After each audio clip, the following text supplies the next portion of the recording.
Hello everyone, इस video में हम करेंगे एक्सरसाइज 13.2 में से सम नंबर 6, 7 एंड 8। तो इसमें से सम नंबर 6 की स्टेटमेंट है, curved surface area of a right circular cylinder is 4.4 square metre if the radius of the base of the cylinder is 0.7 metre, find its height. तो यहाँ पर एक सिलेंडर का कर्व्ड सरफेस एरिया यानी कि CSA हमें given है और साथ ही उस सिलेंडर के बेस की रेडियस भी हमें गिवन है 0.7 मीटर। तो हमें उस सिलेंडर की हाइट यानी कि h को फाइंड आउट करना है। इसके सॉल्यूशन में हम लिखेंगे curved surface area of the cylinder equals to 4.4 square metre, जैसे कि हमें स्टेटमेंट में गिवन है, and r equals to 0.7 metre, ये भी हमें स्टेटमेंट में ही गिवन है, और यहाँ पर h को हमें फाइंड आउट करना है। तो यहाँ पर हम कर्व्ड सरफेस एरिया का फॉर्मूला यूज़ करेंगे जो होता है 2πr/h। तो कर्व्ड सरफेस एरिया ये ऑलरेडी हमें स्टेटमेंट में गिवन है, जिसको हमने यहाँ पर लेफ्ट हैंड साइड में लिख दिया है, और राइट हैंड साइड में हम इस फॉर्मूले के अंदर जो वैल्यूज़ हमें गिवन है उन वैल्यूज़ को पुट करेंगे। जैसे कि सबसे पहले 2πr और h। तो हाइट को हमने h ही लिखा है क्योंकि उसकी वैल्यू हमें यहाँ पर फाइंड आउट करनी है। तो h को फाइंड आउट करने के लिए इसके पास जितने भी टर्म्स लिखी गई हैं उन सभी को हमें लेकर जाना होगा लेफ्ट हैंड साइड में। बट उससे पहले जब हम 7 से 0.7 को डिवाइड करेंगे तो ये डिवाइड हो जाएगा यहाँ पर 0.1 पे। देन 2 और 22 इनका जो प्रोडक्ट है ये हमारे पास आ जाएगा 44। फिर जब हम 44 एंड 0.1 को मल्टीप्लाई करेंगे तो इनका प्रोडक्ट हमें मिलेगा 4.4।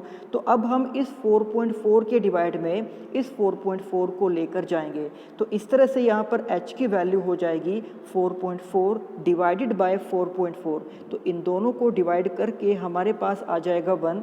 दैट्स वाई हम ये कह सकते हैं कि उस सिलेंडर की जो हाइट है वो है 1 मीटर। इसके बाद sum number 7, the inner diameter of a circular well is 3.5 metre. एक सर्कुलर वेल यानी कि एक कुआं, तो जैसे कि आप सभी को पता है कि जो एक कुआं है वो सिलेंडर की शेप में होता है और उसका इनर डायमीटर हमें दिया गया है 3.5 मीटर, जिसको 2 से डिवाइड करके हम उसकी रेडियस को फाइंड आउट कर सकते हैं। और साथ ही ये कहा गया है कि इट इज़ 10 मीटर डीप, यानी कि इसकी जो गहराई है वो 10 मीटर है।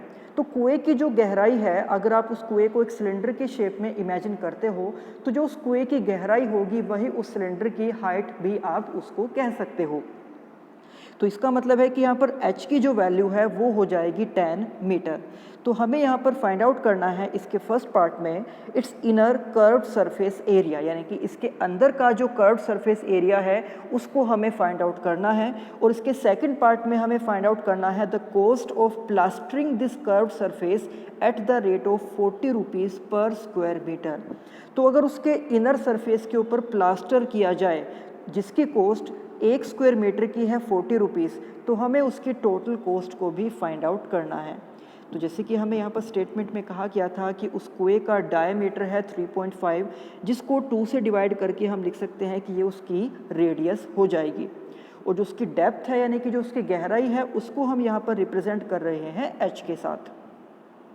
तो उसके इनर कर्व्ड सरफेस एरिया के लिए हम सिलेंडर के CSA का फॉर्मूला यूज़ करेंगे 2πr/h। तो यहाँ पर 2π, ये r और ये h। तो जब इसको सोल्व किया जाएगा तो यहाँ पर आप देख सकते हो कि 2 से 2 डिवाइड हो जाएगा। उसके बाद यहाँ पर 3.5 और 10 इन दोनों को जब हम मल्टीप्लाई करेंगे इनका प्रोडक्ट होगा 35, और 35 को 7 से हम डिवाइड कर सकते हैं 5 पर। तो इस तरह से हमारे पास सिर्फ बचेगा 22 एंड 5। तो 22 एंड 5 इन दोनों का प्रोडक्ट है 110।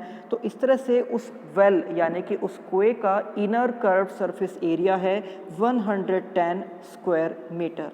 तो सेकंड पार्ट में हमें उसके इनर सरफेस पर प्लास्टरिंग की कॉस्ट को फाइंड आउट करना है, जिसका रेट है 1 स्क्वायर मीटर की कॉस्ट 40 रुपीज़। तो उसके टोटल एरिया को यानी कि जो उसका कर्व्ड सरफेस एरिया हमने फाइंड आउट किया था जिसके ऊपर प्लास्टर कराना है, उस एरिया को हम मल्टीप्लाई कर देंगे 40 रुपीज़ से। तो इस तरह से प्लास्टरिंग की जो टोटल कॉस्ट है वो आ जाएगी 4400 रुपीज़। इसके बाद सम नंबर 8। तो सम नंबर 8 की स्टेटमेंट है, in a hot water heating system there is a cylindrical pipe of length 28 metre and diameter 5 centimetre. तो एक हॉट वाटर हीटिंग सिस्टम यानी कि एक ऐसा सिस्टम जिसके अंदर पानी को गर्म किया जाता है, जैसे कि गीज़र, तो वहाँ पर उसके अंदर एक पाइप है जिसकी लेंथ है 28 मीटर और जिसका डायमीटर है 5 सेंटीमीटर। हमें यहाँ पर फाइंड आउट करना है कि find the total radiating surface in the system. तो उस सिस्टम के अंदर जो रेडिएटिंग एरिया है, रेडिएटिंग सरफेस है, उसको हमें फाइंड आउट करना है। तो जैसे कि आप यहाँ पर देख सकते हो कि डायमीटर है सेंटीमीटर में और उसकी लेंथ है मीटर में, तो हम इन दोनों को एक ही यूनिट में कन्वर्ट करेंगे। तो सबसे पहले हम यहाँ पर लिख रहे हैं उसके डायमीटर को। तो उस पाइप का डायमीटर हमें गिवन है 5 सेंटीमीटर, जिसको 100 से डिवाइड करके हम मीटर में कन्वर्ट कर सकते हैं, यानी कि 5 सेंटीमीटर को हम लिख सकते हैं 5/100 मीटर। अब इसी को 2 से डिवाइड करके हम लिख सकते हैं उस पाइप की रेडियस। तो रेडियस हो जाएगी 5/2 × 100 मीटर। और जो हमें उस पाइप की लेंथ दी गई है, तो जैसे कि मैंने आपको पहले भी बताया था कि अगर एक सिलेंडर हॉरिजॉन्टल फॉर्म में है इस तरह से, तो हम इसको कहेंगे उस सिलेंडर की लेंथ। लेकिन अगर एक सिलेंडर वर्टिकल फॉर्म में है इस तरह से, तो हम इसको कहेंगे उस सिलेंडर की हाइट। यानी कि जो उसकी लेंथ दी गई है 28 मीटर, उसको हम h से रिप्रेजेंट कर सकते हैं। तो अब इसके बाद लेंथ ऑफ पाइप यानी कि h इज़ 28 मीटर। तो अब आप यहाँ पर देख सकते हो कि रेडियस भी मीटर में है और जो उसकी हाइट है वो भी मीटर में ही है।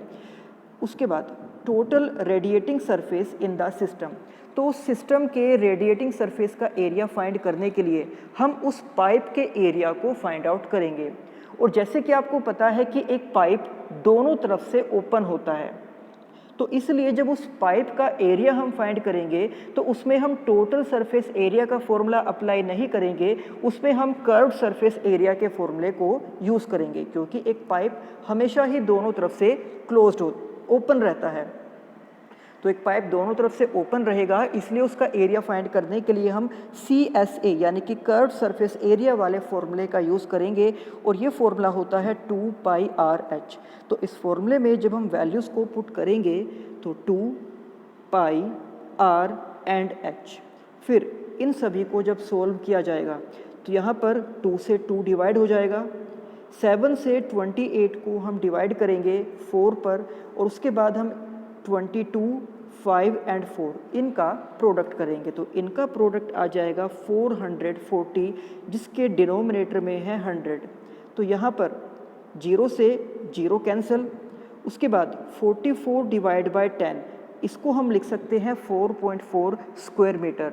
तो इस तरह से उस पाइप का जो एरिया है यानी कि जो उसका कर्व सरफेस एरिया है वो 4.4 स्क्वायर मीटर है, और इसी एरिया को हम उस सिस्टम का रेडिएटिंग सरफेस का एरिया भी कह सकते हैं।